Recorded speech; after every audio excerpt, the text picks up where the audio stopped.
வாழ்க வளமுடன். சிவாய நம ஓம். அடியேன் உங்கள் சித்தன் சிவஸ்ரீ ஜெயப்பிரகாசம் பேசுகிறேன். இன்றைய பரபரப்பான உலகத்தில் நம்ம எங்கேயாவது போகணும் அப்படின்னா நடந்து போகிற தூரங்கள் மிகவும் குறைந்து விட்டது அப்படின்னு சொல்லலாம். அதாவது நம்ம இப்போ அதிகமாக நடக்கிறதே கிடையாது, எல்லாம் வாகன பயணம்தான். இன்றைக்கி வாகனங்கள் அதிகமாக பெருகிவிட்டது அப்படின்னு சொல்லலாம். ஒரு வீட்டில் பார்த்தீங்க அப்படின்னா குறைந்தது 2 டூ வீலர், ஒரு கார் இதெல்லாம் நிற்கும். அப்படி இருக்கின்ற இந்த உலகத்தில் இன்னும் பல பேருக்கு இந்த வாகன யோகம் என்பது கிட்டாமல் இருக்கிறது.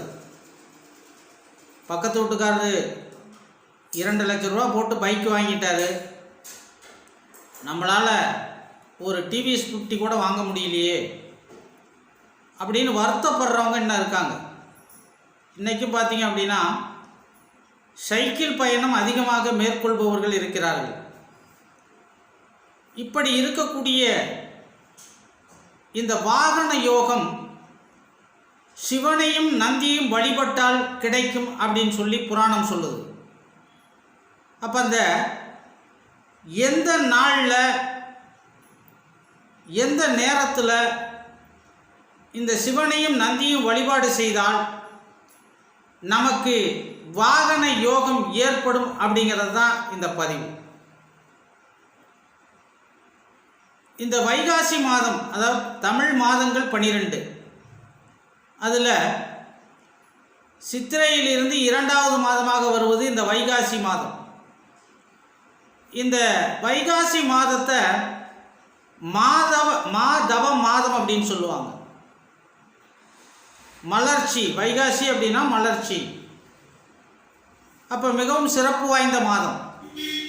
இந்த மாதத்தில் தான் நிறைய மகான்கள் அவதரித்திருக்காங்க.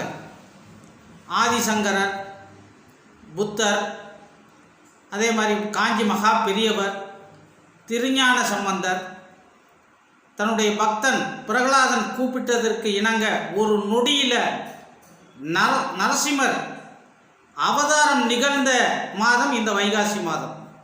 அதே மாதிரி சிவபெருமான் தன்னுடைய நெற்றி கண்ணிலிருந்து 6 தீப்பொறிகளை சரவண பொய்கையில் செலுத்தி முருகன் அவதரித்த நாளும் இந்த வைகாசி மாதம்தான்.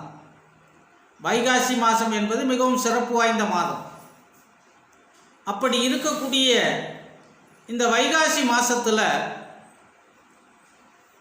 ரிஷப விரதம் அப்படின்னு ஒரு விரதம் வரும். ரிஷபம் அப்படின்னா நந்தியம் பெருமான், அதாவது சிவபெருமானுடைய வாகனம். அதனால தான் இந்த சிவபெருமானுக்கு ரிஷப ஆருடர் அப்படின்னு ஒரு பெயர் உண்டு. அப்போ இந்த நந்தியையும் சிவபெருமானையும் வைகாசி மாதம் வளர்பிறையில் வருகின்ற அஷ்டமி, பிரதோஷம், சிவராத்திரி, அதே மாதிரி பௌர்ணமி, இந்த தினங்களில் ஏதாவது ஒரு தினத்தில் இந்த விரதத்தை நாம் கடைபிடிக்கலாம் அப்படின்னு சொல்லி ஸ்கந்த புராணம் சொல்லுது. பொதுவாக வைகாசி மாதத்தில் நாம் புனித நதிகளில் நீராடினாவே 7 ஜென்மத்தில் செய்த பாவங்கள் நீங்கும் அப்படின்னு சொல்லியிருக்காங்க. இப்போ எல்லாராலையும் கங்கைக்கு போக முடியுமா? போக முடியாது. அப்போ நதிகள், கடல்கள் இதெல்லாம் போய் நம்ம நீராட முடியல, அந்த வாய்ப்பு நமக்கு கிடைக்கல அப்படின்னா ஒன்றும் கவலைப்பட வேண்டியதில்லை. நம்ம வீட்டில் ஒரு பக்கெட்டில் நம்ம குளிக்கிற அளவுக்கு தண்ணி ஊற்றி அதில் கொஞ்சம் துளசியும் வில்வத்தையும் போட்டு இந்த நீர் புனித நீராகட்டும், கங்கை நதியும் உலகில் உள்ள புனித நதிகள் அனைத்தும் இந்த நீரில் சங்கமமாகட்டும் அப்படின்னு நம்ம மனசுக்குள்ளே நினச்சிக்கிட்டு வடக்கு நோக்கி குளித்தோம் அப்படின்னா இந்த உலகத்தில் உள்ள அத்தனை புனித நதிகளிலும் நீராடிய பலன் நமக்கு கிடைக்கும். அப்படி இந்த ரிஷப விரதம் அன்னைக்கு நாம் காலையில் எந்திரிச்சு புனித நதிகளில் நீராடிட்டு அன்று முழுவதும் உபவாசம் இருந்து மாலை நேரத்தில் சிவாலயங்களுக்கு சென்று அங்கே இருக்கக்கூடிய நந்தியம் பெருமானை வழிபாடு செய்து சிவபெருமானுக்கு சிவலிங்கத்திற்கு பத்மராக கல் அப்படின்னு சொல்கிறாங்க. அந்த பத்மராக கல் கிடைக்கல அப்படின்னா முழுசாக மல்லிகை மாலையை அந்த சிவலிங்கத்திற்கு சூடி எள் சாதத்தை நிவேதனமாக வைத்து அன்று அந்த சிவபெருமானையும் நந்தியையும் நாம் வழிபாடு செய்தால் கண்டிப்பாக நாம் தெரிந்தோ தெரியாமலோ செய்த பாவங்கள் நீங்கும். அதே மாதிரி நமக்கு வாகன யோகங்கள் ஏற்படும். நம்ம ஒரு வண்டி வாங்கியிருக்கோம், எவ்வளவோ கஷ்டப்பட்டு கடன் வாங்கி நம்ம ஆசைக்காக ஒரு வாகனத்தை வாங்கியிருக்கோம், அது அடிக்கடி பழுதாகி போகுது, அதாவது ரிப்பேர் ஆகிடுது அப்படின்னு இருக்கிறவங்களும் இந்த விரதத்தை கடைப்பிடிச்சாங்க அப்படின்னா அந்த வண்டி பழுதாகாமல் நல்ல நிலையில் இருக்கும். அதே மாதிரி நிறைய பேர் விவசாயம் செய்வாங்க. நம்மளுடைய நாடு விவசாய நாடு. இப்போ இந்த விவசாயங்க இந்த டிராக்டர் அதே மாதிரி இந்த விவசாய சம்பந்தப்பட்ட வாகனங்கள்லாம் வாங்குவாங்க. அது நிறைய பேருக்கு அந்த வாய்ப்பு அமையாது.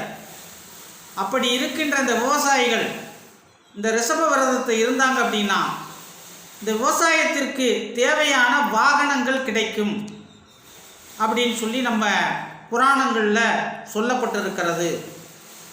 அப்படி எண்ணற்ற நன்மைகளை தரக்கூடிய இந்த விரதத்தை நாம் சிவாலயம் சென்று போய் வழிபாடு செஞ்சுட்டு முழு இரவு வந்த பிறகு பழங்கள் பால் இதெல்லாம் சாப்பிட்டுட்டு விரதத்தை நாம் முடிச்சுட்டு இரவு வெறும் தரையில் படுத்து உறங்கி மறுநாள் எழுந்து நீராடி சிவபெருமானை போய் வழிபாடு செய்தால் கண்டிப்பாக நமக்கு வாகன யோகமும் அந்த வாகனங்களால் ஏற்படும் விபத்துக்களும் குறையும் அப்படிங்கிறது மிகப்பெரிய ஒரு நம்பிக்கை. இந்த ரிஷப விரதத்தை எல்லாரும் கடைப்பிடிங்க. வாகனம் இல்லாதவங்களுக்கு வாகனம் கிடைக்கும். அதே மாதிரி வாகனம் வாங்கியிருக்கிறவங்களுக்கு அது விபத்து இல்லாமல் அதே மாதிரி பழுது இல்லாமல் அந்த இறைவன் அருள் புரிவார். வாழ்க வளமுடன். எல்லாம் நிறைவாகட்டும். சகல ஐஸ்வர்யங்களும் உங்களுக்கு கிடைக்கட்டும். என்னுடைய வீடியோ உங்களுக்கு பிடிச்சிருந்தது அப்படின்னா லைக் பண்ணுங்கள், ஷேர் பண்ணுங்கள், கமெண்ட் பண்ணுங்கள். மறக்காமல் சிவஸ்ரீ பாலா அப்படிங்கிற என்னுடைய யூடியூப் சேனலை சப்ஸ்கிரைப் பண்ணுங்கள். பக்கத்தில் இருக்க பெல் பட்டனை மறக்காமல் அழுத்துங்க. வாழ்க வையகம், வாழ்க வளமுடன்.